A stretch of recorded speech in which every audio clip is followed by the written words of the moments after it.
Seraphim. Seraphim, the name, a Hebrew masculine plural form, designates a special class of heavenly attendants of Yahweh's court.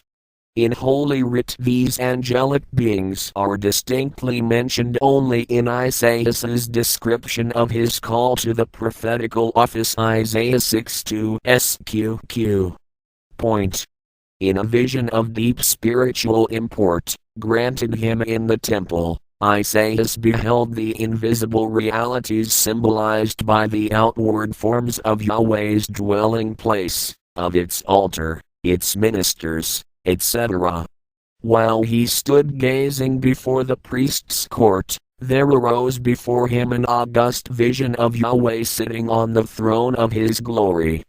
On each side of the throne stood mysterious guardians, each supplied with 6 wings, two to bear them up, 2 veiling their faces, and 2 covering their feet, now naked, as became priestly service in the presence of the Almighty. His highest servants, they were there to minister to him and proclaim his glory, each calling to the other, Holy, holy, holy, Yahweh of hosts, all the earth is full of his glory. These were seraphim, one of which flew towards Isaiah bearing a live coal which he had taken from the altar, and with which he touched and purified the prophet's lips, that henceforth these might be consecrated to the utterances of inspiration. Seraphim, such, in substance, is Isaiah's symbolical vision, from which may be inferred all that sacred scripture discloses concerning the seraphim.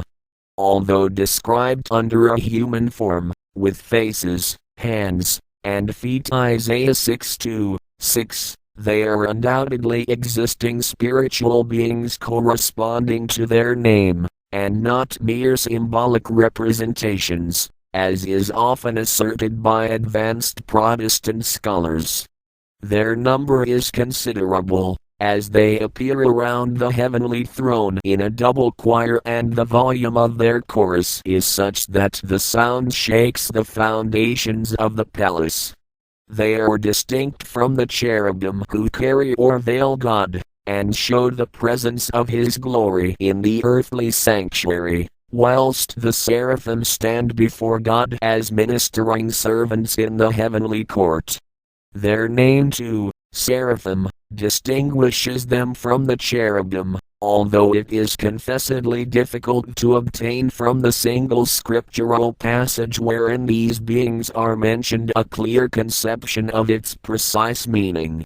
The name is oftentimes derived from the Hebrew verb seraph, to consume with fire, and this etymology is very probable because of its accordance with Isaiah 6:6, where one of the seraphim is represented as carrying celestial fire from the altar to purify the prophet's lips.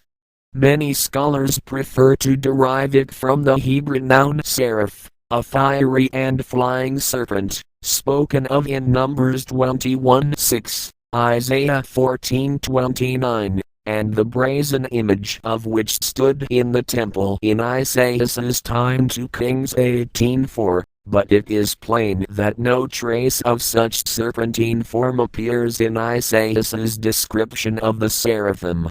Still less probable are the views propounded of late by certain critics and connecting the biblical seraphim with the Babylonian Sherapu, a name for Nergal, the fire god, or with the Egyptian griffins Esareth, which are placed at Beni Hassan, as guardians of graves. The seraphim are mentioned at least twice in the book of Enoch, Elxi 10, Elxi 7, together with and distinctly from the cherubim. In Christian theology, the seraphim occupy with the cherubim the highest rank in the celestial hierarchy, while in the liturgy Te Deum, preface of the Mass, they are represented as repeating the Trisagion exactly as in Isaiah 6.